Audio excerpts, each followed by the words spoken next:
It's about people. It's about the grassroots, about individuals waking up and taking responsibility and saying, we want to see peace in this area. We want to effect change here. Quite to the contrary of what the occupier was trying to do, their suppression of Palestinian identity led us to be totally immersed and occupied with it and obsessed by it.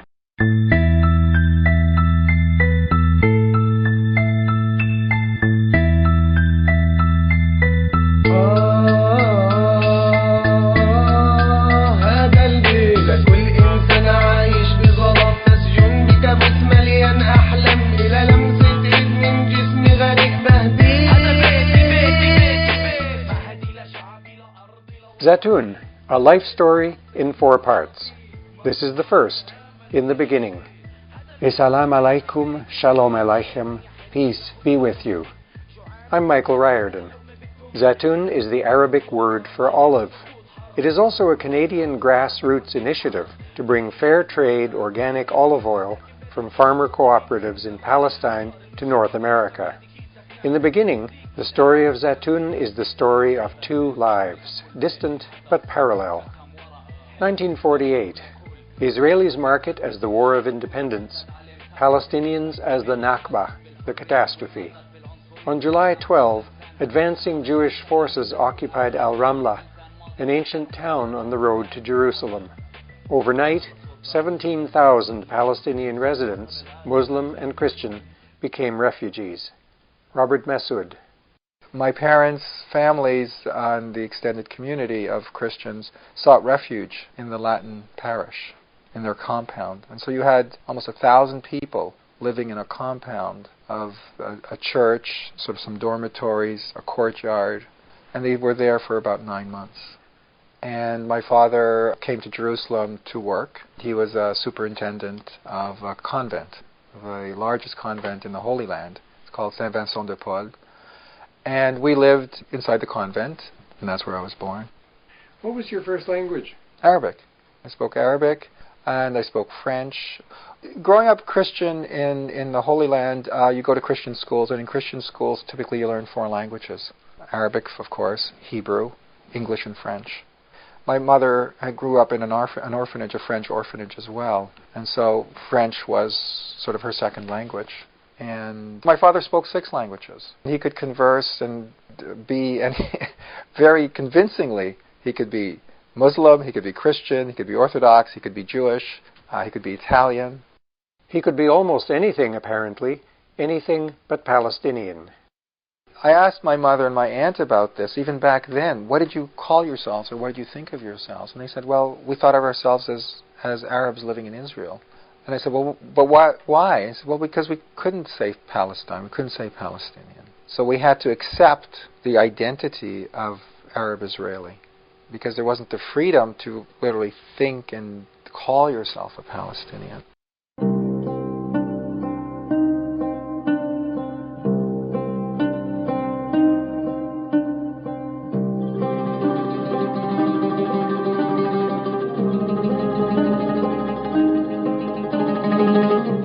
We did not weep when we were leaving, for we had neither time nor tears, and there was no farewell.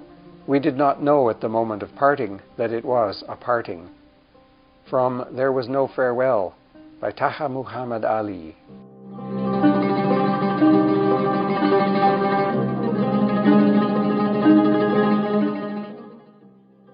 (1964) Nasser Abufarha was born into a family of farmers in al-Jalame, a village in the West Bank. After 1948, the West Bank was ruled by Jordan, and after 1967, by the Israeli army. We are vegetable farmers and later became more involved in watermelon farming. We also had citrus trees, citrus groves and guava groves. In the late 70s, a lot of the water resources start shrinking because after the Israeli occupation of the West Bank in 1967, whatever water wells existed were allowed to remain in operation, but also were limited control of how much they pump per month. And any wells that dry up, we were not allowed to be replaced, and farmers were not allowed to dig new wells. So So the farming that existed around these wells started shrinking by the day.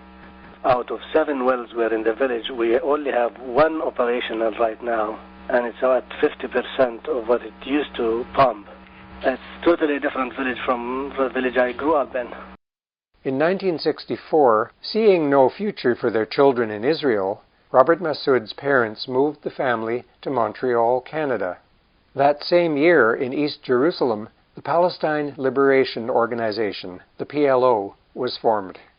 When I was growing up, I wouldn't say I'm Palestinian. I would be afraid to say it. Or if not afraid, then somewhat ashamed, because the way the Palestinians were being portrayed was as savages and just total out-and-out terrorists with no context of anything. So I would just say I'm Lebanese or I'm from the Middle East, because people can somehow relate to that, and there wasn't that stigma of Palestinian. I mean, I could relate a story where when I was younger, my mother would talk about Deir Yassin, the massacre of Deir Yassin in 1948, where maybe 150 people or so were massacred, men, women, and children. And I shouted her down because I didn't believe it. I thought she was making it up, and I had no opportunity to really corroborate that. There was my world at home in a Palestinian household, and then there was where I lived in the outside, in a Canadian environment. And there was the myths of Israel that existed in the Canadian environment, which really clashed with what I was being told in the history of the family. And so, given those two choices, where do you go? I went to the society's myths, because those were the ones that somehow you think or you thought that were more corroborated and were more valid. And so I invalidated the Palestinian experience as told to me by my parents.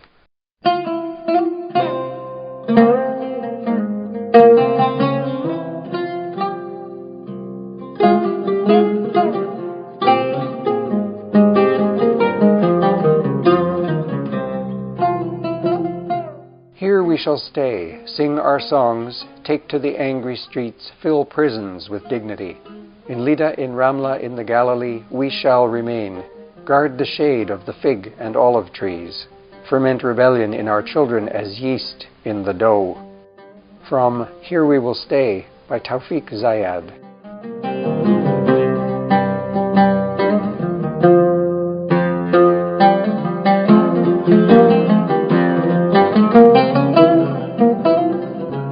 In al-Jalame, the brutal strictures of military occupation had a powerful and unexpected impact on Nasser Abufarha's identity as a Palestinian. We grew up in a setting where the mention of a Palestine in front of the quote-unquote officials, which is the army and the Israeli administrative offices, if we mention we were Palestinians or mention the word Palestine or quote with the combinations of the colors of the Palestinian flag, we can be arrested. So that led us to be very occupied, actually, in the exercising consciousness of Palestine and our Palestinian identity. We drew the word Palestine in so many different forms, in so many different canvases, and in our notebooks and around the school and the walls and the tree trunk. So quite to the contrary of what the occupier was trying to do, their suppression of Palestinian identity led us to be totally immersed and occupied with it and obsessed by it. From the 1980s on, while Robert Massoud finished university and built a successful career in marketing, he also began to awaken as a Palestinian. There's touch points. There's the Intifadas, there's the invasion of Iraq in 91, there's a second Intifada. All of these, have this accumulation of outrage at how these things can be possible and how something must be done, and we have to stand up, we have to wake up to these realities and these deceptions that make these realities possible. And also a recognition that nothing is happening by simply relying on the United Nations or the goodwill of the United States or large organizations. They've proven themselves, if not inadequate, actually part of the problem. And so this realization that, the light lights up, and it's about people, it's about the grassroots, it's about individuals waking up and taking responsibility and saying, we want to see peace in this area, we want to effect change here.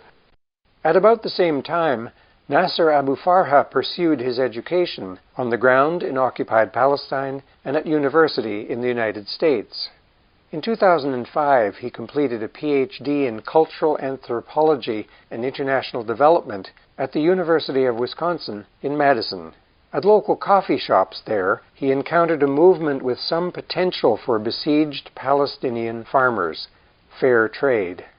Production and export out of Palestine is not a simple thing, straightforward as in any other nation. So there are many other hurdles and conditions that our producers are subjected to that, of course, incur extra costs for the export to be realized. So the whole concept of fair trade, not to be subject to the competition of the market price, is what attracted me to the idea. Is only through such concept can we export products out of Palestine. Now, I was aware of the capacities for production and providing excellent product from Palestine. I mean, I've worked there. I've produced, in my past, the best oranges, produced the best cucumbers, produced the best watermelons, and we were very excited about what we can produce. But where can we sell in the question? Sometimes we have access to our local market, sometimes we don't have access to even our local market. And most of the times we don't have access to the outside market.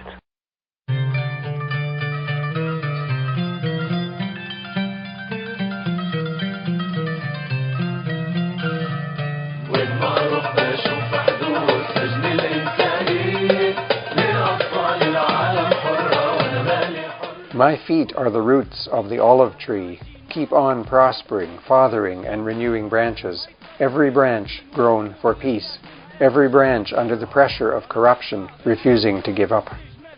From I Don't Have Freedom by the Palestinian rap group DAM.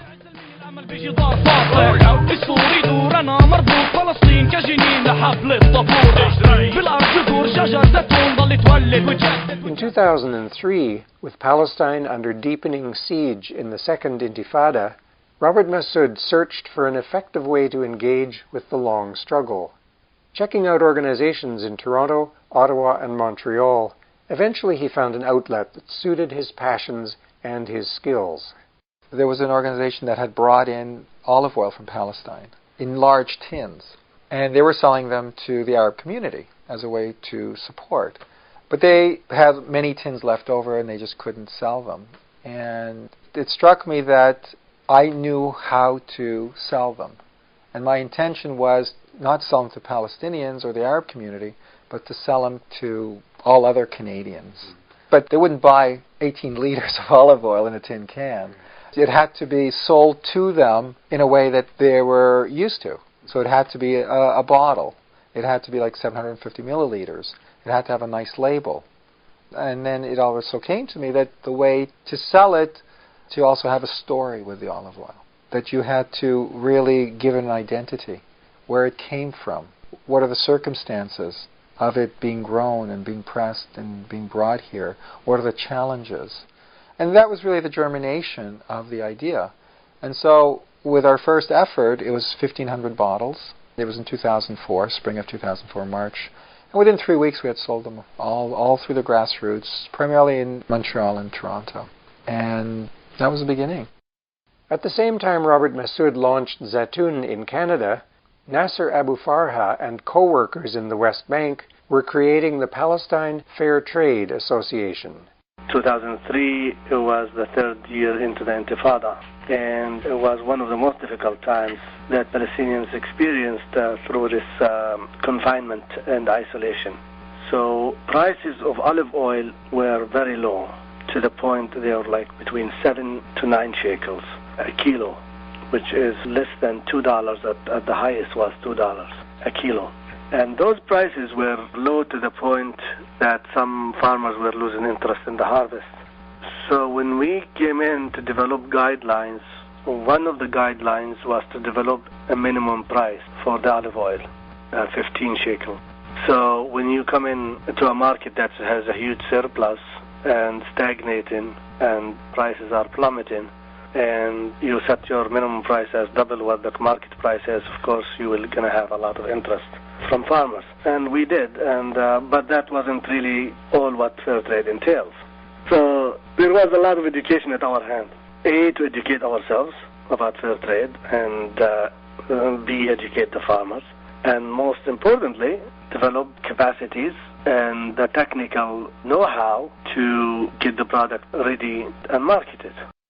In Canada, the immediate success of Zatoun surprised even its founder.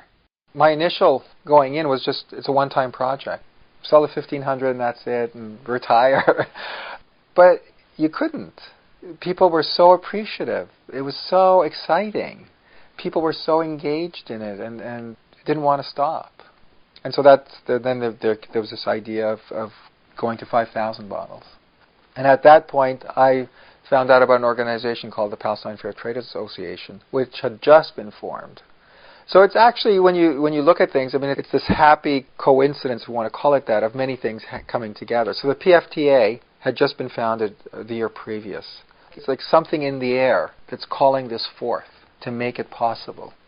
And so we hooked up with the Palestine Fair Trade Association because we liked how they dealt with the farmers. We liked the principles on which they operated. Fair trade guidelines. And then this was in August, which is really pretty late. So the oil is put in tins and is sent on a ship. It doesn't arrive until November. It doesn't get bottled until mid-December. Christmas is coming. We're hoping to sell it primarily through the Christmas period. So we had 10 days to fulfill all the orders that we had received. It was just a mad panic to get them out, but we managed somehow. And whatever was left over into January was sold over January, February, March. And then we were ready for our next order, which was 8,000 bottles. And then our next order, which was 15,000, which brings us to this year, which is about 25,000.